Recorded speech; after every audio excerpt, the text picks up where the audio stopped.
नमस्कार, मी स्नेहल चौधरी. आपण पाहतात एलएस मराठी. पाहूयात काही महत्त्वाच्या घडामोडी.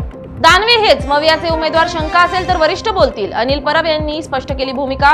कम्युनिकेशन गॅप असेल तर चर्चा होईल. अंबादास दानवेंच्या उमेदवारीवर अनिल परब यांची प्रतिक्रिया.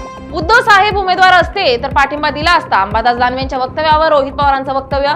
लवकरच काँग्रेसची भूमिका स्पष्ट होणार. रोहित पवारांची प्रतिक्रिया. काँग्रेसशी चर्चा न करताच दानवेंना उमेदवारी. विजय वडेट्टीवार यांनी व्यक्त केली नाराजी. उद्धव साहेब स्वतः उमेदवार असावेत अशी आमची भूमिका असल्याचं वक्तव्य. महाराष्ट्राच्या वारकरी परंपरेवर उत्तर भारतीय भोंदूबाबांचं आक्रमण. अमोल मिटकरींचा आरोप. उत्तर भारतीय कथांमुळे मूळ परंपरा मागे असल्याचं वक्तव्य.